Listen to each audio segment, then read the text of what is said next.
You're laughing. Oh, that's true. I laughed when I thought about this myself. Hey, if I want to believe God, guess what? I'm not the guy. I'm not the big kahuna. I might have a cool Hawaiian shirt. I've got a few. I might look good at it. But listen, this is not McHale's Navy, and I'm not sitting on the throne. God is. And He's sovereign. Deal with it.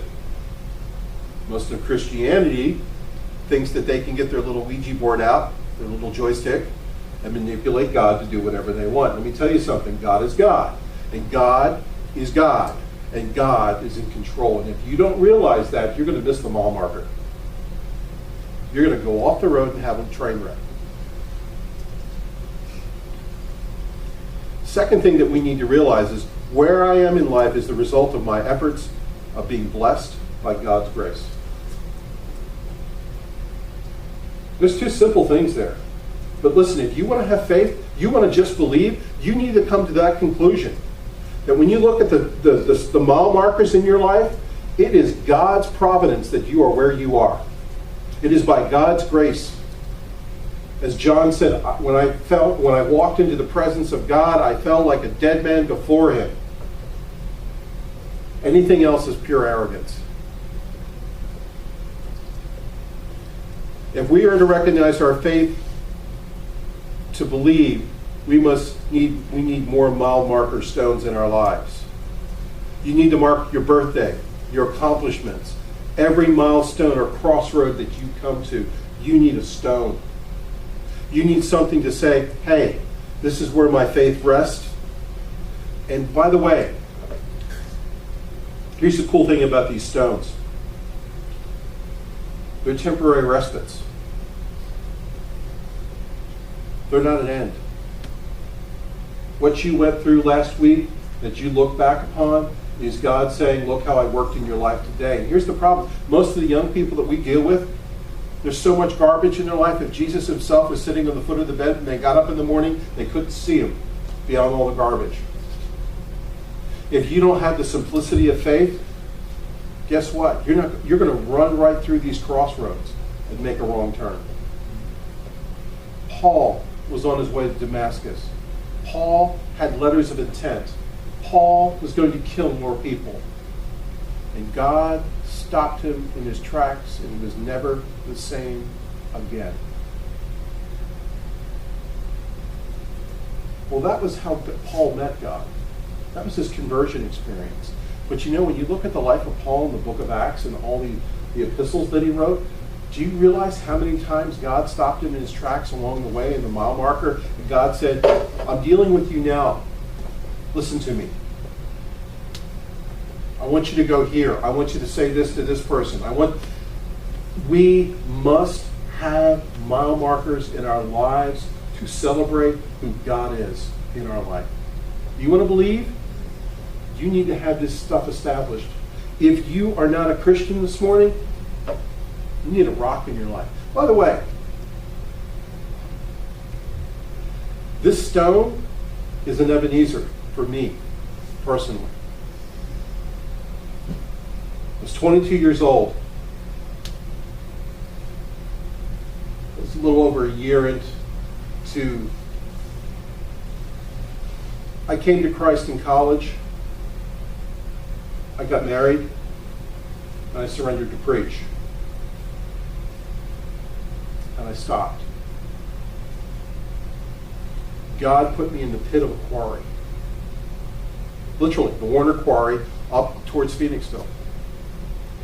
And I was working as a mere laborer out in the cold. Stones like this coming down the beltway, you know, wearing your little hard hat, loading dynamite holes, cleaning off the beltway, remembering that 10 years earlier somebody didn't lock that beltway out and got ripped in half. You know, big rock gets jammed in the crusher. Guess who gets lowered down into the crusher to put the big belt around it to pull the stone out? So that, you know, that was my life. Try to keep my composure, but I had one of those days where, you start at 6 a.m. and I was down in the pit, and it was a particular messy morning because the pit was filling up with rocks. We had to shovel it out as quickly as we could. And I got left by myself to try to keep up and clean up the area. And I had one of those moments when I realized that I was running from God. It was a crossroads for me. I said, God, this is not how I anticipated working the rest of my life. I know you have a call upon my life. And I apologized to God that day. And I resurrendered to him that day. And it was almost 4.5, 5 years of God working me out of my situations that I had gotten myself into to get me to that place where I could actually follow the path. By the way, I'm here. I'm here because of that one decision. And you know what? About 2 years ago, the quarry's gone, but there's a very, very large lake there now, probably a mile deep. And I was walking along the shore with my kids, and my kids are like in disbelief. It's a park now, And where the road used to go down into the pit, I picked up this rock. And it sits on my desk. And I look at it every day. Every single day I look at this rock and say, God, in the ordinary things of my life, you were there for me. You spoke to me. You called to me. And I had to make a decision. There are many Ebenezers in my life. As if you follow Christ, I'm sure there are many Ebenezers in your life. But how has God worked with you so far? Are you reminded daily of those steps, of that price that he paid for you? Are you reminded of the decisions that you've had to make along the way? You see, to really believe, to believe God for what he's called us to do, we're going to get to that cool Tori Martin childlike faith, I had dinner with Tori Martin. Where's Hare? Here, hi back there.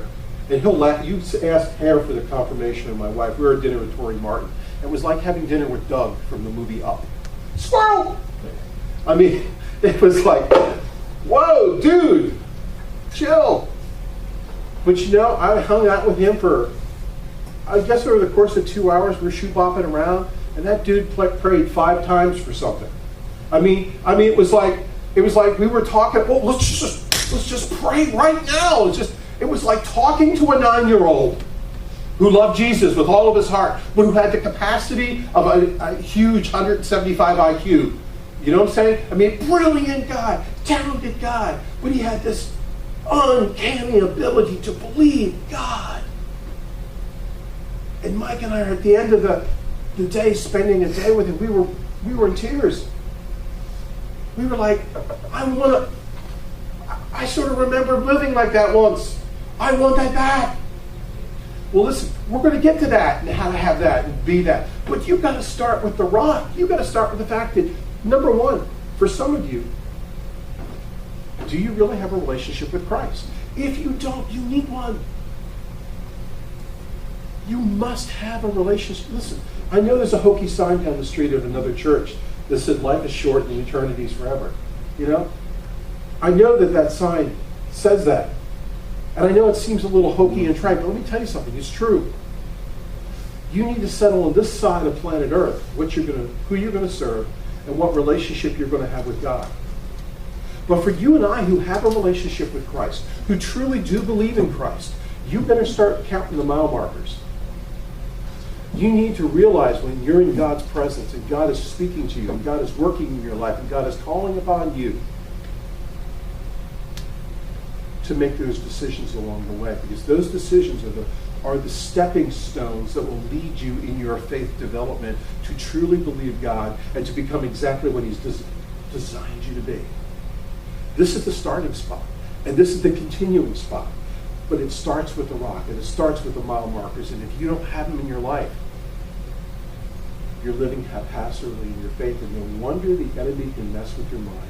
No wonder the enemy can say things to you and cause you to doubt. No wonder the enemy says, did God say, and you're not sure. I want to challenge you. You're a believer? You truly have a relationship with Jesus Christ? Start looking for the mile markers on every cross street that you go through in your journey. Mark the path. Not everyone is going to have a cool story where you can go get a rock and say, yeah, I shoveled this stuff. You know? But you've got stories. You need to write them down. You need to remind you. This is where your faith is going to get fortified. When you're tempted to doubt, this is what you got to come back to, the rock. If you don't have a relationship with Christ, you need a relationship with Christ because you have no compass. You have an empty spot in your heart that needs to be filled, and the only thing it needs to be filled with is the Spirit of God and His forgiveness. Because once you've tasted that and experienced that, it will totally, completely set you free, and you can go through any garbage that you could go through, and you still have that peace inside of you. And I cry out to you this day, if you don't have that, don't leave here this morning without it. It's simple.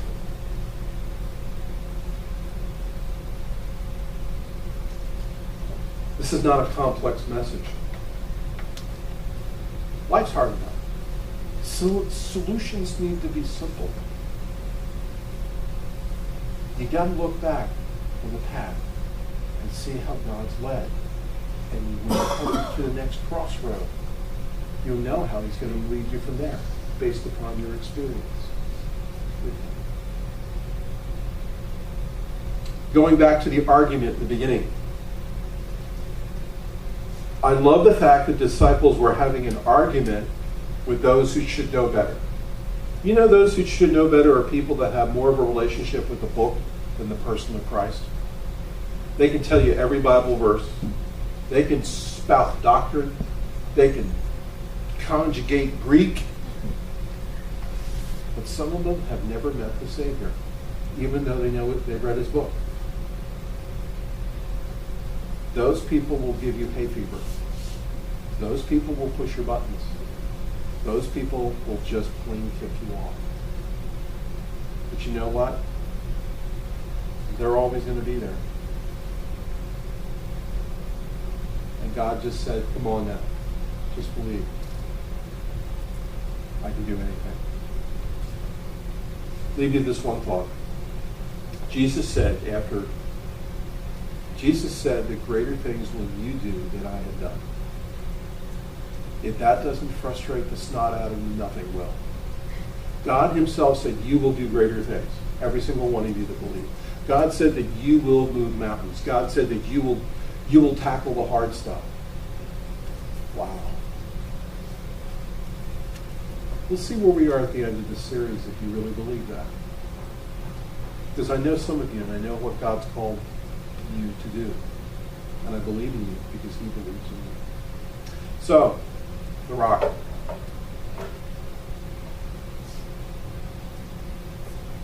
What are you going to do with it? What are you going to do with the rocks in your life? Let's pray.